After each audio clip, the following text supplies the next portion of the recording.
Bueno, és una frase que de vegades sents frases en un moment determinat que després són molt importants, no? I sí, és des d'aquella frase que diu i ara sé el que he de fer, seguir respirant perquè demà sortirà el sol i és una manera de dir, bueno, encara que tu passes molt mal moment, seguir respirant que demà serà un altre dia i això va inspirar la cançó.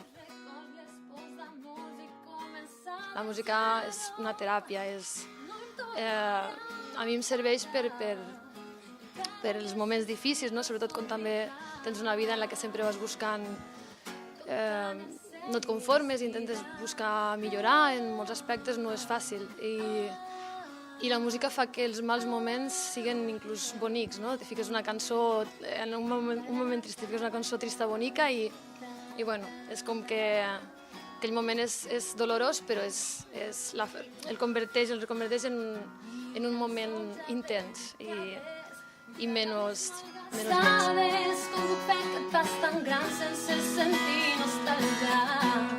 Tinc la sort de tindre un community manager que es diu Ara, un amic, que em va aconsellar que unís les xarxes, de manera que si jo publico alguna cosa a l'Instagram, se'm publica al Twitter i se'm publica al Facebook, no? Llavors, bueno, no cal que vagi publicant a cada lloc i ho tinc bastant sistematitzat. I en part ja m'he acostumat i jo crec que també és una manera d'estar a prop de la gent, que al final és el que vols, arribar a la gent que escolta la teva música i jo la veig una eina molt útil, a mi em serveix molt per interactuar amb la gent. La gent, per exemple, ha sortit el videoclip, m'han arribat molts missatges de gent que no sabria què pensa si no fos per això, llavors jo penso que si se'n fa un bon ús de les xarxes, sobretot per als artistes, la gent que volen promocionar coses, és bastant útil i bastant interessant.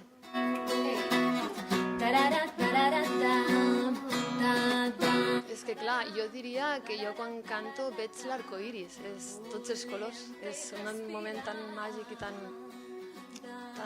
no sé, jo diria que tots els colors. Ara em ve això, me ve l'arcoiris.